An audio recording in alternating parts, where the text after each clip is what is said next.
North Africa, December 1942. The desert is alive with sound, wind whispering through broken dunes, engines echoing in the heat haze. A German patrol halts on a ridge near Illegala. Through shimmering air, something moves. Fast, too fast for the terrain.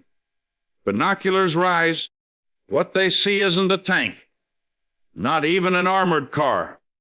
It's small, square, and impossibly nimble, bouncing over ridges, cutting through sand where heavier vehicles bog down. A dozen men cling to its sides, rifles poised. Within seconds, it disappears into a storm of dust, leaving behind confusion and disbelief. That night, in a captured diary, a German officer would write, "They drive these little machines everywhere. No sand, no hill, no distance stops them. We have nothing like it. The Allies called it ton 4x4 truck. Soldiers called it the Jeep. It wasn't elegant. It wasn't armored. But in every theater of war, from the burning dunes of Africa to the frozen forests of Europe, this simple machine would outlast, outpace, and outthink the finest engineering minds of Nazi Germany. The question that haunted their designers still lingers today. How did the simplest vehicle on the battlefield become unstoppable? When war erupted in 1939, armies across Europe were defined not only by their weapons, but by their wheels. The German Wehrmacht had already proven the terrifying speed of its blitzkrieg, a doctrine built on coordination between tanks, aircraft, and motorized infantry. Behind that shockwave moved a fleet of meticulously engineered vehicles, the KU Belwagen, STKFs, half-tracks, and the Panzer Division's logistical backbone. Across the Atlantic, the United States watched uneasily. Its army, still shaped by the lessons of 1918, relied on horses, motorcycles, and civilian trucks modified for service. Mechanization was slow, fragmented, and bureaucratic. In 1940, as German armor swept across France, the U.S. Army realized its forces had no standardized light reconnaissance vehicle. Nothing fast, rugged, and reliable enough to move with modern warfare. The Army's Quartermaster Corps drafted a set of requirements that bordered on impossible for wheel drive. A payload of 600 pounds, a weight under 300 kilograms, and it had to be built, prototyped, tested, and approved in just 49 days. No major manufacturer believed it could be done, but one small company did, the American Bantam Car Company of Butler, Pennsylvania. Once a tiny civilian automaker on the brink of collapse, Bantam seized the opportunity. Chief Engineer Karl Probst, working nearly around the clock, designed the prototype in a single weekend. The Bantam reconnaissance car was crude but revolutionary, compact, four-wheel drive, and simple enough to be repaired with a wrench and a hammer. When the Army tested it in September 1940, officers were stunned. It scaled steep hills, crossed streams, and ran for hours under brutal conditions. It wasn't perfect, its engine overheated, and parts wore quickly. But the concept was undeniable. For the first time, the U.S. military saw a vehicle that could replace both the horse and the motorcycle. Yet Bantam was too small to mass produce what the Army now needed in the tens of thousands. The design specifications were sent, controversially, to larger firms. Within weeks, Willys, Overland of Toledo, Ohio, and the Ford Motor Company entered the race. Willys introduced the quad with its robust, Devil engine, Ford followed with the Pygmy, a solid competitor built for mass production. Each carried traces of Bantam's original ideas: a flat hood, folding windshield, slanted grille, and 4x4 drive. After months of testing, the Army combined the best features of all three into a single standard model. The Ton 4x4 truck, general purpose. Soldiers shortened that mouthful into a single, unforgettable word: Jeep. By early 1941, the first Willys MB prototypes rolled out of Toledo. Their construction defied luxury or comfort. Flat panels, no doors, minimal gauges. But in its rawness lay genius. It could be stripped, repaired, and reassembled in hours. It could be lifted by plane, shipped by crate, or parachuted to the front. Every part had a purpose, every bolt a reason. The American industrial machine now roared to life. As the nation edged closer to war, the Jeep would become a symbol of mass production, a tool designed by necessity, perfected by practicality. Meanwhile, across the Atlantic, German officers studying captured Jeeps couldn't grasp the philosophy behind it. To them, engineering meant precision, refinement, specialization. The Jeep represented the opposite utility born of chaos. That contrast between German perfectionism and American improvisation would soon define entire campaigns. For while Germany's war machines demanded perfect roads and constant maintenance, the Jeep asked for nothing but fuel and determination. As 1941 turned to 1942, these small, square machines began appearing everywhere the Allies landed, from the red dust of North Africa to the jungles of the Philippines. And soon, even the most hardened panzer commanders would realize they weren't just fighting armies, they were fighting mobility itself. By the time American troops set foot in North Africa in late 1942, the Jeep was no longer a prototype or an experiment. It was a proven weapon of mobility. Willys and Ford, working under strict government contracts, had already standardized production. The result, the Willys MB and the Ford GPW, identical in every detail, from the interchangeable parts to the stamped steel bodies. In a matter of months, American industry turned the impossible into routine. By the end of the war, nearly 650,000 Jeeps would roll off assembly lines, more than any other U.S. military vehicle. One came off the line every 2 minutes. To soldiers on the front, these numbers weren't statistics, they were lifelines. In the deserts of North Africa, the Jeep's short wheelbase and four-wheel drive allowed it to glide over dunes that trapped German trucks. In Italy, it crawled up mountain trails where supply mules once struggled. In the Pacific, it splashed through jungle mud and coral roads, ferrying wounded men, radio equipment, ammunition. Commanders quickly saw its strategic value. General Eisenhower called it one of the three decisive weapons of the war, alongside the C-47 transport and the landing craft. Field Marshal Montgomery relied on it for reconnaissance and command.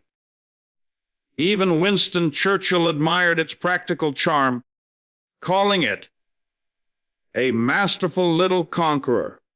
Yet behind every praise lay something deeper, an admission that mobility had become as decisive as firepower. The Germans, meanwhile, held on to a different creed. Their Kübelwagen, designed by Ferdinand Porsche, was the Wehrmacht's light utility vehicle. It looked similar to the Jeep, boxy, open-topped, lightweight, but beneath the surface, it embodied a contrasting philosophy. The Kübelwagen used a rear-mounted, air-cooled Volkswagen engine and two-wheel drive. On good roads, it was efficient and smooth. But off-road, especially in deep mud or soft sand, it faltered.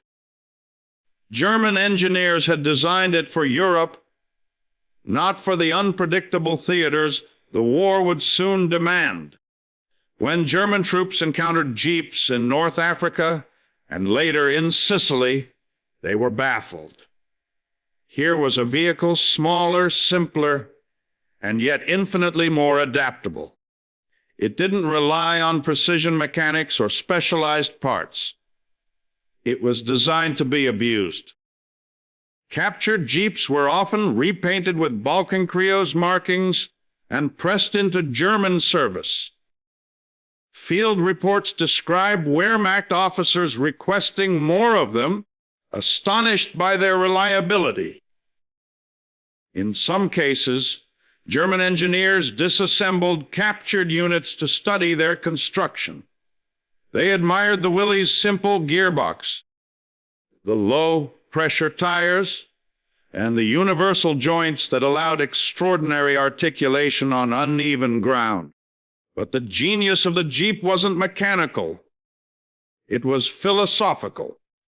It represented the American approach to warfare: flexible, improvised, mass-produced. A single platform that could be adapted for reconnaissance, transport, communication, even combat. In the hands of soldiers, it became an ambulance, a weapons carrier, or a mobile command post. Units customized them with machine guns, stretchers, radios, and homemade armor.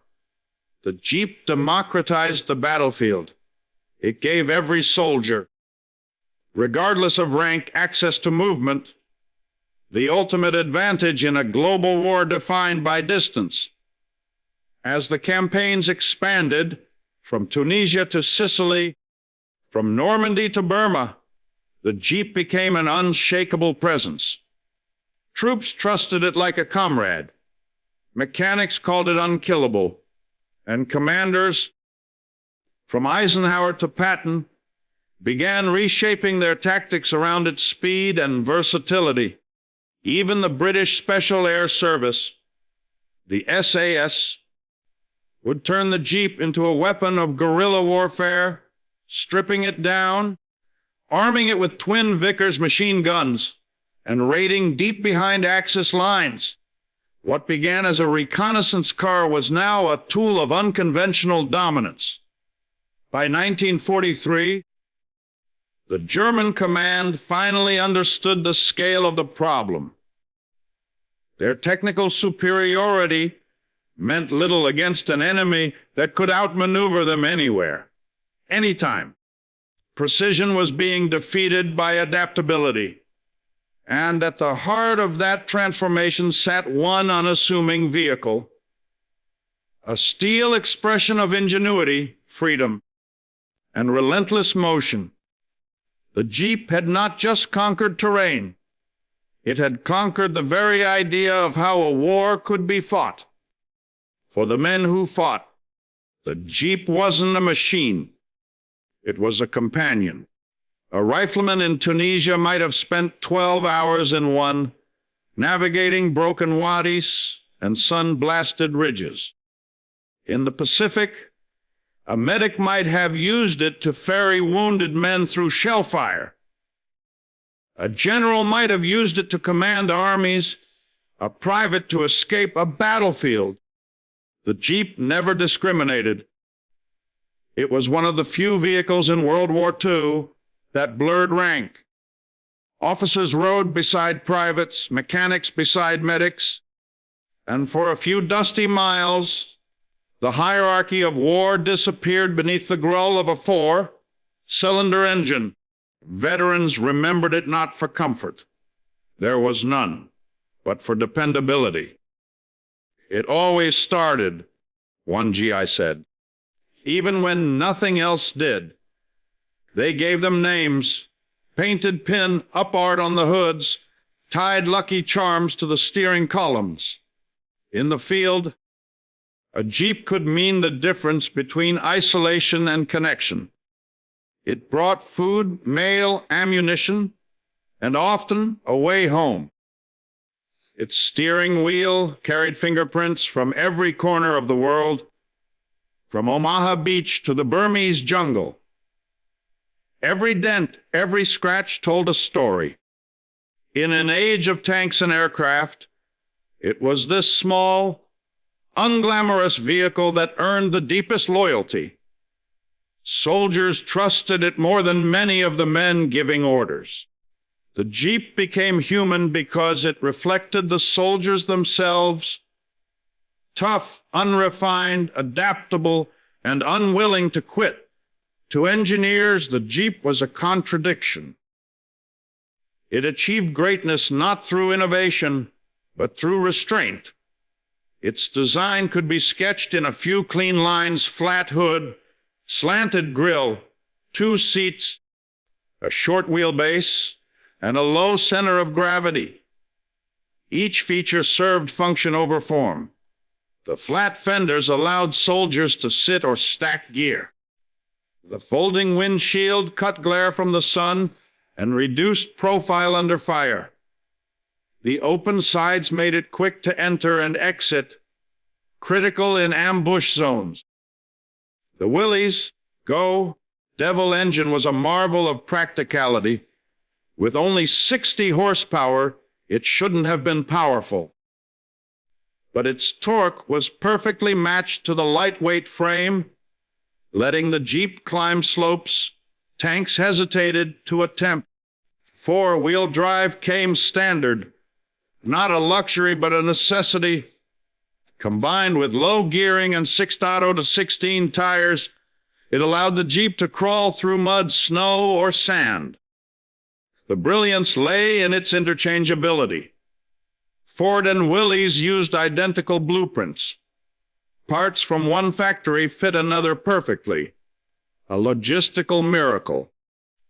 A soldier in Sicily could replace a broken axle with one scavenged from a wreck in Tunisia, and it would fit flawlessly. Its maintenance manual was famously thin. It encouraged improvisation, not dependence. If it moves, grace it. If it doesn't, hit it. That simplicity made the Jeep a global survivor. It could be dropped from planes, floated across rivers, or hauled up mountains by rope. In the field, men learned that the Jeep didn't just take them to the fight. It helped them win it. Even decades later, when post-war engineers examined its blueprints, they found nothing to add. The form was already perfect in its purpose. Few generals in history have trusted a vehicle as much as the leaders of the Allied campaign trusted the Jeep. General Dwight D. Eisenhower called it America's greatest contribution to modern warfare. For him, it was more than transport. It was communication in motion. It allowed him to move freely across front lines, inspecting troops, adjusting plans, keeping morale alive. George S. Patton, a man who worshipped speed, treated his Jeep as an extension of himself. He fitted his with twin flags, sirens, and a .30 caliber machine gun. Where tanks bogged, the Jeep advanced. British commanders used them to navigate the desert expanses that swallowed slower vehicles. Montgomery rode in one during the pursuit of Rommel.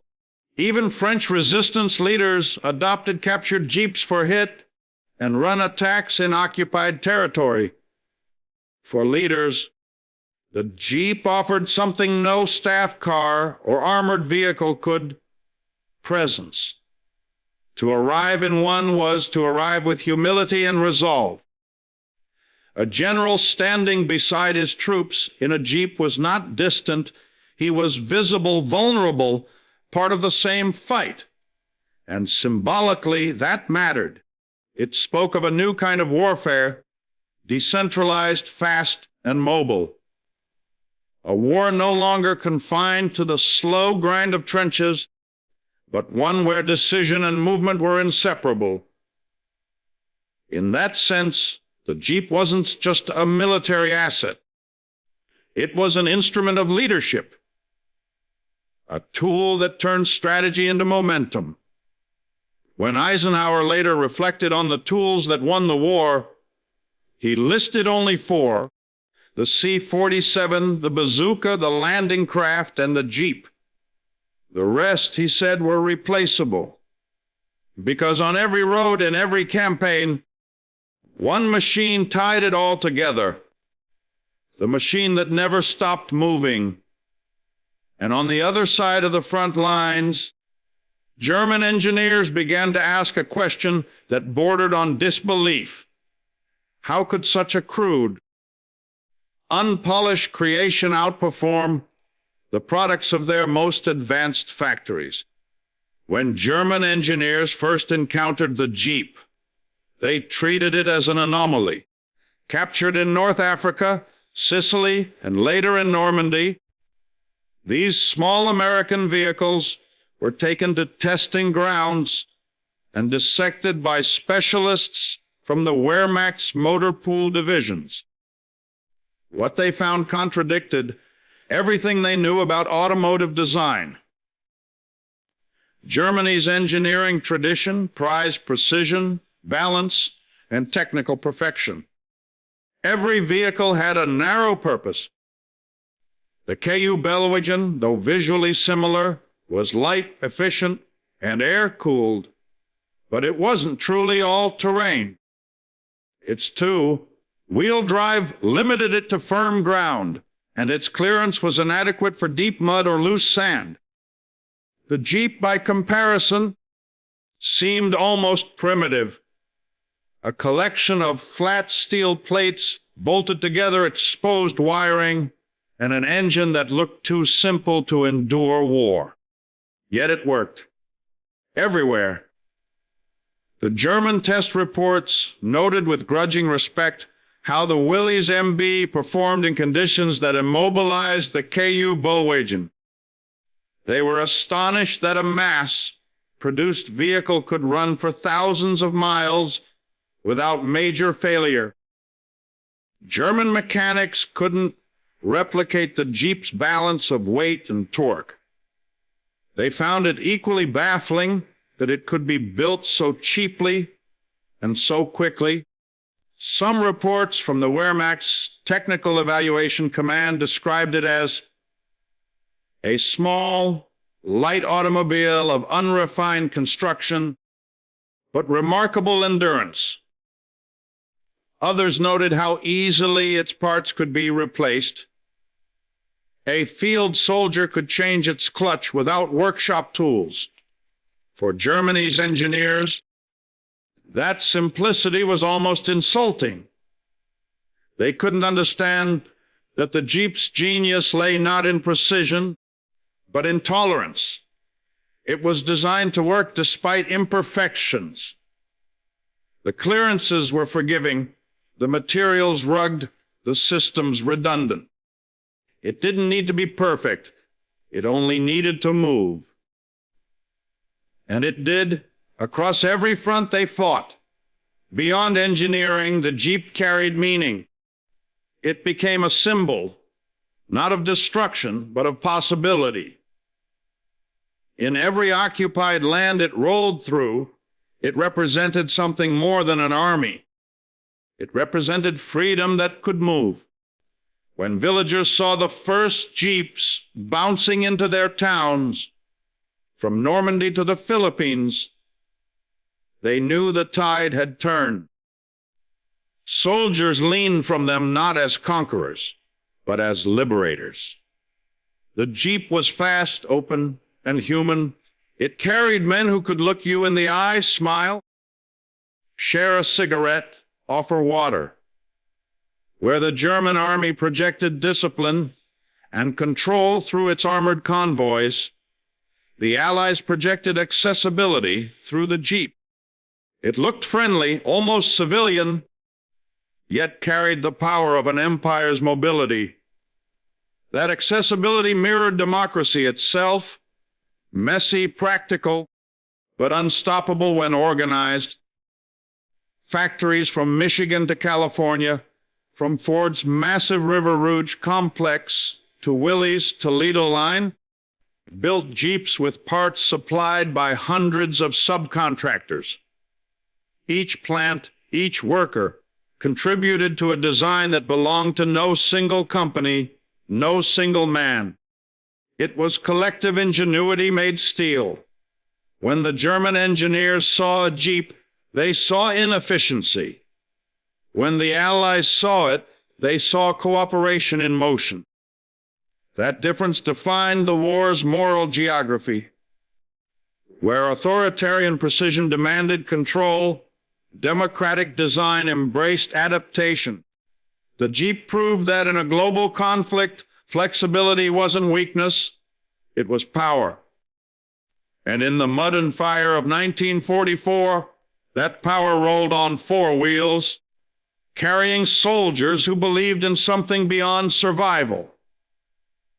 The Jeep didn't just fight battles, it shaped culture. It carried the spirit of the American soldier, inventive, irreverent, and endlessly resourceful. Photographs from every front show Jeeps overloaded with supplies, men and laughter, surfboards tied to hoods, helmets used as fuel funnels, flags fluttering from antennas.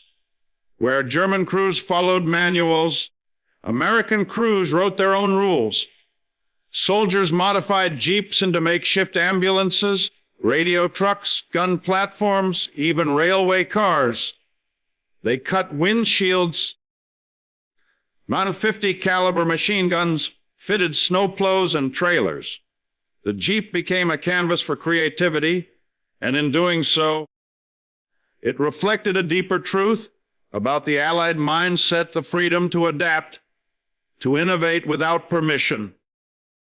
In the jungles of Burma, British Chendits used Jeeps to move silently through enemy lines, their engines muffled with canvas and rubber. In France, the resistance used them for sabotage raids. In Italy, they were painted with false insignia to confuse Axis troops. To every nation it touched, the Jeep offered a kind of inspiration, proof that victory didn't come from complexity, but from courage and ingenuity. When the war ended, its silhouette was imprinted on the imagination of an entire generation. Artists painted it, photographers immortalized it, children dreamed of driving it. It became shorthand for liberation. Even German civilians after the war would come to admire the simplicity they once dismissed. In the ruins of Europe, Jeeps were among the first vehicles to bring aid, medicine, and rebuilding supplies. The same sound that once heralded an approaching army now signaled hope. From the deserts of Libya to the streets of Berlin, its message was the same: freedom moves best when it can go anywhere. By the end of 1943, the Jeep was more than a tool. It was a philosophy on wheels, proof that mobility, unity, and creativity could overcome the rigidity of an empire. But its true legend would be sealed not in factories or symbolism. It would be proven in battle. And that moment was coming fast, across the sands and mountains, where even Rommel's vaunted mobility would meet its match. North Africa, 1942. The sun rises over the Libyan horizon like a blade of fire. Dust swirls in the cold dawn as the Africa Corps readies for another day of pursuit and counterattack. In the distance, engines growl. Not the deep roar of panzers, but the scattered hum of hundreds of small machines. The Jeeps have arrived. Operation Torch had brought the Americans to Africa, but what cemented their foothold was not just manpower, it was mobility. Rommel's reputation as the Desert Fox came from his ability to move fast, strike hard, and vanish. For months, the Germans had danced circles around slower British convoys. But by late 1942, that advantage was slipping away, undone by an unexpected rival, a squat little vehicle that needed no roads at all. The Jeep turned the desert into open ground. It ran supply lines between forward outposts that tanks couldn't reach. It carried ammunition through wadis and over dunes. Mechanics discovered they could drive them directly into aircraft hangars, load supplies, and roll straight to the front. In the chaos of the desert, the Jeep erased distance, and distance had been Rommel's greatest weapon. Allied patrols began moving faster, farther, and more flexibly than the Afrika Korps could track. In a single day, Jeeps could cover 150 miles of sand and return before nightfall. German scouts reported seeing columns of dust moving across open desert where no vehicle should have been able to go. By the time the Germans reached those locations, the Jeeps were gone, their tire tracks already swallowed by wind. To the Axis, it looked like magic. To the Allies, it was logistics finally catching up with ambition. British and American units quickly learned to weaponize this new freedom. Small strike teams, sometimes a dozen men in 6 Jeeps, would dart through enemy lines at night, cut communications, destroy supply depots, and vanish into darkness.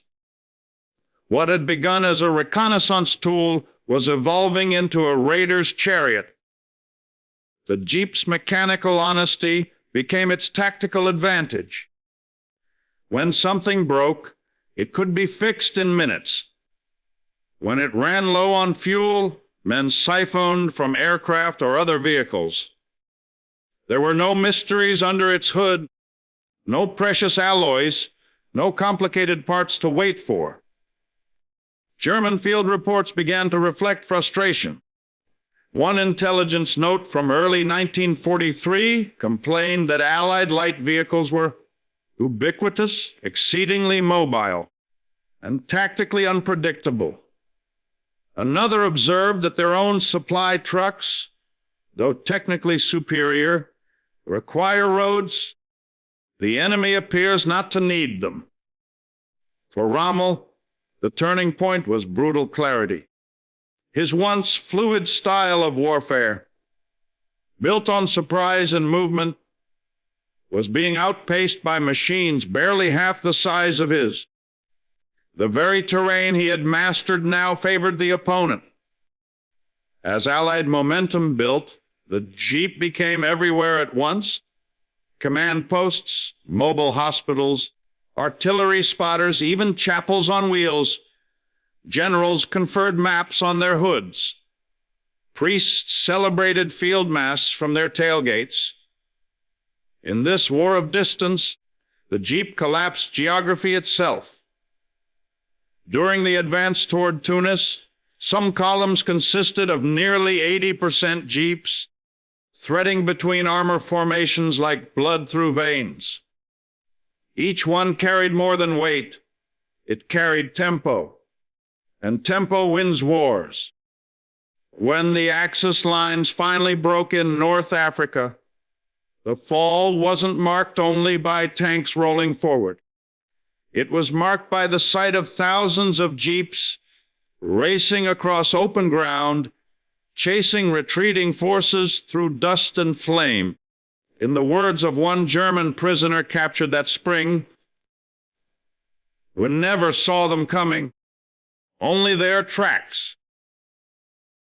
That was the moment the Jeep ceased to be a support vehicle. It had become the pulse of Allied movement, the proof that control of mobility, not machinery, would determine the outcome of the modern battlefield. But North Africa was just the proving ground in the next phase of the war. From the mountains of Italy to the hedgerows of France, the Jeep would evolve again, becoming not just a courier of movement, but a weapon of liberation. Italy, 1943. The sound of war has changed. The roar of tanks gives way to the steady hum of engines small enough to fit under a dining table. Jeeps crawl up the Apennine slopes, headlights blacked out, carrying ammunition and wounded alike. Rain pelts their canvas seats, mud grips their tires, but they move, always forward. For the Allied advance through Italy, the Jeep became the lifeline of momentum. Roads shattered by bombardment, bridges destroyed, and steep mountain passes that confounded heavy vehicles, none of it mattered. The Jeep simply found another way. It forded rivers, bounced over rubble, and carved its own tracks through vineyards and craters. German defenses, built to channel large armored forces into predictable routes, found themselves outflanked by small, fast-moving teams that appeared out of nowhere. The Jeep had turned geography into chaos for the defender. It wasn't glamorous work. It was muddy, cold, and punishing. But for every artillery shell fired and every advance secured, a Jeep had carried the orders, the maps, and the men that made it happen. When the war shifted north toward France, its reputation followed. On June 6, 1944, D-Day, the first Jeeps rolled off landing craft at Omaha and Utah beaches, tires splashing through surf, their drivers crouched low against gunfire. Within hours, they became the nervous system of the invasion. They hauled stretchers from the sand, carried ammunition to the bluffs, and towed anti-tank guns through smoke and chaos. Their engines sputtered under salt water and grit, but they never stopped. In the days after the landings, Allied engineers widened the causeways through the flooded fields of Normandy, just enough for the Jeep's narrow wheelbase. Nothing else could pass. In the hedgerows, the Jeep became a ghost. Scouts used them to weave between fields, deliver reconnaissance photos, and mark coordinates for artillery. Some were armed with 30 or 50 caliber machine guns, transforming them into mobile gun platforms that ambushed German convoys and disappeared before counterfire could land. To the soldiers who rode in them, it felt like freedom itself. A vehicle that didn't ask permission, it just went. As Allied forces pushed inland, the Jeep's versatility multiplied. Commanders used them as forward headquarters. Mechanics turned them into radio stations, and medics converted them into ambulances. The same machine that had raced across deserts now crawled through the mud of northern Europe, bridging the gap between technology and human endurance. Even behind enemy lines, it proved unmatched. The British SAS, inspired by their desert raids, unleashed Jeep columns deep into occupied France. Stripped of windshields, bristling with Vickers K machine guns, they thundered through German rear positions, cutting supply routes and sowing panic. Each Jeep carried only 2 or 3 men, yet their speed and aggression made them feel like entire battalions. German troops came to dread the sound. A low, rising growl, then bursts of gunfire and silence. Captured SAS reports, reveal the tactical genius behind it. The Jeep's small profile made it hard to hit. Its acceleration allowed rapid disengagement, and its flat hood gave perfect fields of fire. No other vehicle could combine stealth, speed, and lethality in such a small frame.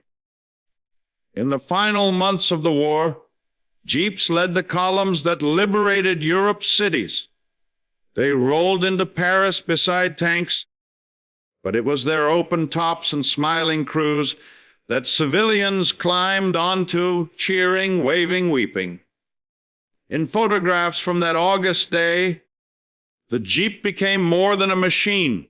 It became a symbol of deliverance. When U.S. troops crossed the Rhine in early 1945, they did so with Jeeps fitted with radios and pontoons. When they reached the heart of Germany, the little vehicles that had bounced over African sand now sped along autobahns built for Hitler's war.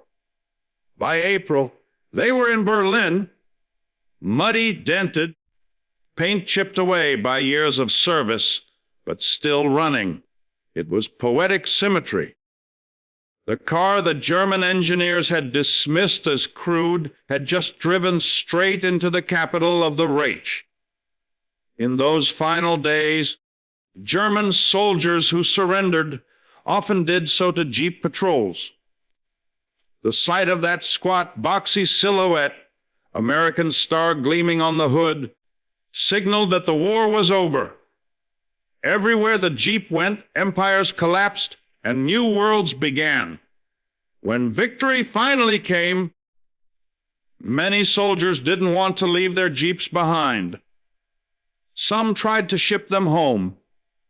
Others buried them in pits to recover later. They couldn't imagine a world without them.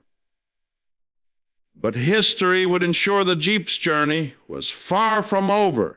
Its next battle wouldn't be fought with guns or engines. It would be fought with memory, industry, and legacy. The guns fell silent in May 1945. Europe lay in ruins, cities shattered, roads broken, millions displaced. Yet amid the rubble, one vehicle still moved freely through the wreckage, carrying medics, engineers, and aid workers across a continent that had forgotten motion. The Jeep was still running. For 6 relentless years, it had carried soldiers through deserts, jungles, and snowfields. Now it carried hope. It delivered food to starving villages, transported doctors to field hospitals, and hauled the wounded from minefields and bombed out streets. The same engine that had driven war now drove relief. Allied commanders recognized its value instantly. The U.S. Army left thousands of Jeeps behind in Europe and Asia for reconstruction work. In France, the Netherlands, and Italy, they became the first vehicles of post-war recovery. Farmers used them as tractors. Police used them as patrol cars. Mechanics rebuilt them from scrap and turned them into lifelines. Germany itself, stripped of industry, examined the Jeep as a model of efficiency. In 1946, engineers from the newly reconstituted Volkswagen Company, working under Allied supervision, studied captured Willys MBs as part of their effort to rebuild domestic vehicle production. Reports from that time show a shift in German thinking, an appreciation for industrial simplicity over mechanical perfection. It was a quiet admission that the American philosophy of engineering, functional, cheap, adaptable, had proven superior in a war that demanded endurance over elegance. Even the Kübelwagen, once the Wehrmacht's proud utility car, faded into obscurity. Though it had served competently, it could not survive peace. It was too specialized, too limited, too dependent on precise conditions. The Jeep, by contrast, thrived in imperfection. Production data told the same story. By VE Day, Willys and Ford had built over 46,000 Jeeps. Germany's total KU Belgian output barely exceeded 50,000. The number spoke not only of industrial might, but of philosophical difference. One nation obsessed with quality, another with usability. The Jeep's legend spread further east as well. Soviet engineers, having received hundreds through the U.S. Lend-Lease program, copied its design almost immediately. Their version, the Guies A67, would serve for decades, its DNA a direct descendant of the American original. Everywhere it went, it adapted. The British kept thousands in service throughout their colonial territories. The French used them in Indochina. The Chinese nationalist and communist forces both fielded them in their civil war. In every corner of the post-war world, the Jeep became shorthand for reliability, the one machine everyone trusted to start. But perhaps the most symbolic transformation came at home. When Willys Overland looked at the post-war market, they saw something few others did, a civilian appetite for ruggedness. In 1945, they unveiled the CJ2A, the first civilian Jeep.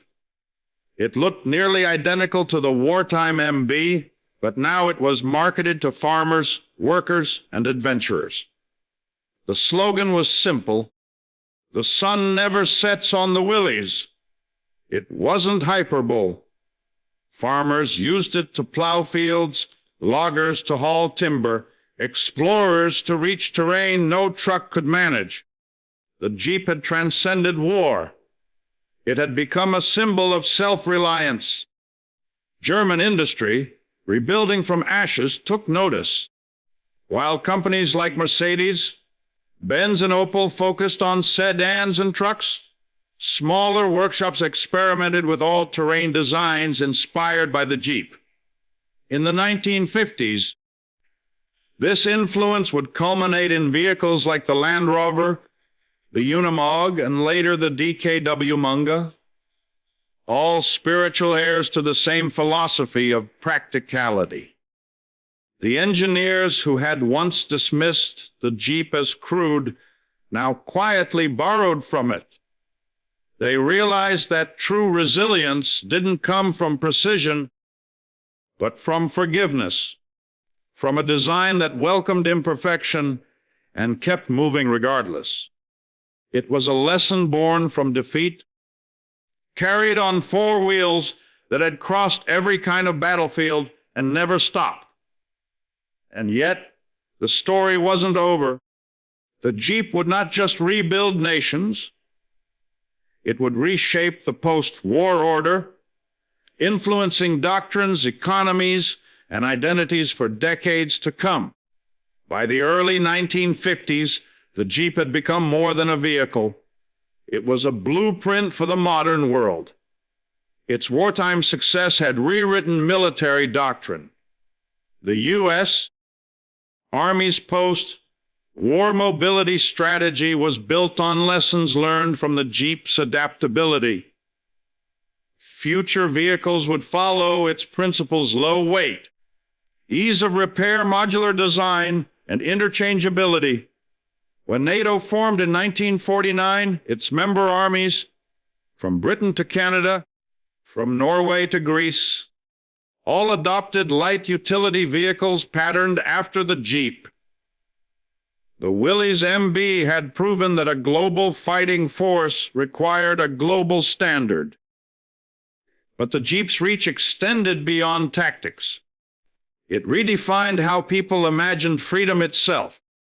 The same qualities that made it unstoppable in war made it irresistible in peace. Civilian versions, the CJ series, rolled out of Toledo in their thousands, painted in bright post, war colors instead of olive drab. They carried workers to job sites, families to the countryside, and surveyors into the wilderness. For the first time, mobility wasn't a privilege of the rich. It was something anyone could own, drive, and repair. That democratic spirit resonated deeply in a world recovering from tyranny. For many, the Jeep symbolized not only victory, but the promise of autonomy, a small machine that turned every road into possibility. In Europe, American aid packages arrived on ships bearing food, medicine, and Jeeps. In Germany, they became the first vehicles of the Wirtschaftswunder, the economic miracle. They pulled carts of bricks, towed generators, and delivered mail to villages where nothing else could pass. For people who had once seen them through the crosshairs, they now represented a second chance. In Japan, too, Jeeps remained long after the occupation. Mitsubishi secured rights to assemble them under license, producing versions that would serve the Japanese self-defense forces and shape the future of Asian off-road design. The world had entered a new age, an age where roads no longer defined where civilization ended. The Jeep had made geography negotiable. Even culturally, it became iconic. Hollywood war films of the 1950s and 60s almost always included a Jeep bouncing over dirt roads, flags fluttering, soldiers laughing. It was the image of courage with its roof off. Advertisers used it to sell everything from gasoline to adventure. To drive one was to inherit a fragment of the war's most enduring legacy, the will to move forward. Meanwhile, in West Germany, engineers quietly embraced the philosophy that had once confounded them.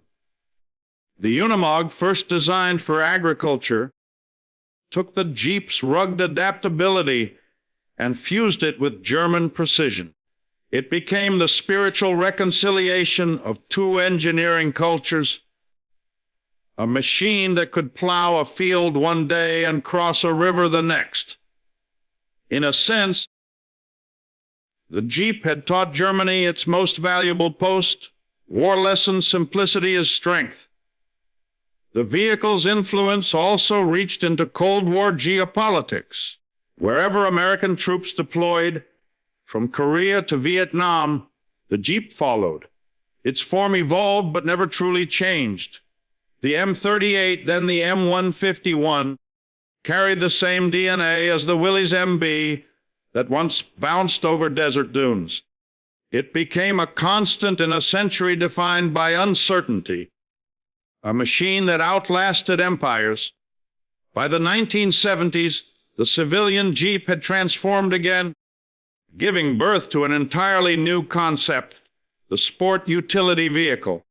From it came generations of 4x4s that would dominate global markets, from the Land Cruiser to the Wrangler. All of them, in some way, carried the ghost of that wartime silhouette. And through it all, one paradox endured. The vehicle that had been built to wage total war became one of the greatest symbols of peace and adventure. To drive a Jeep anywhere in the world was to echo the footsteps of men who had once crossed deserts, rivers, and battlefields in search of freedom. The German engineers who once puzzled over its crude design had been right about one thing: they couldn't understand it, because the Jeep wasn't built to impress, it was built to endure. And endurance, in the end, was what won the war. The Jeep story is not just a tale of wheels and engines. It is a story of philosophy made physical. In the chaos of war, where tanks rumbled and artillery roared, the simplest vehicle on the battlefield proved unstoppable. not because it was powerful, but because it was adaptable, reliable, and unpretentious. It carried men, supplies, radios, and hope.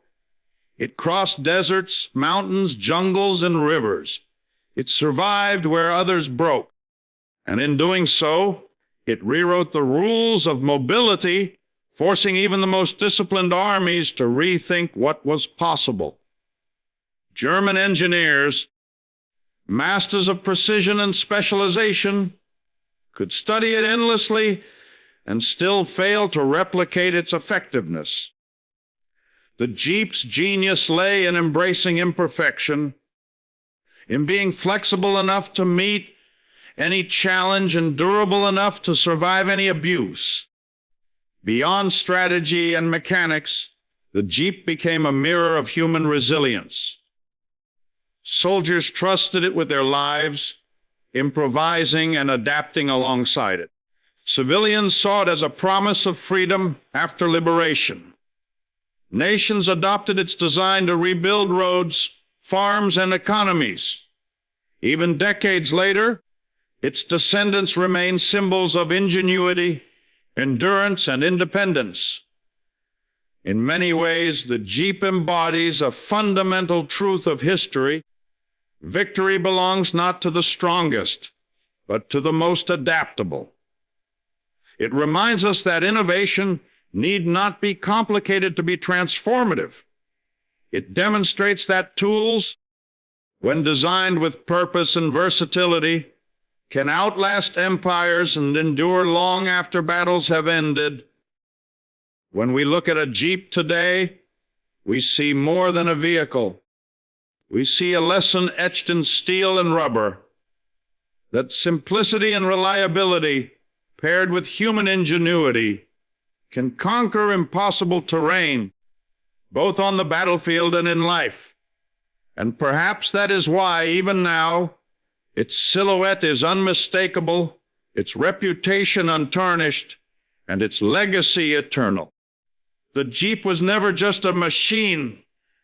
It was a philosophy on wheels, a quiet testament to the enduring power of adaptability in a world defined by conflict.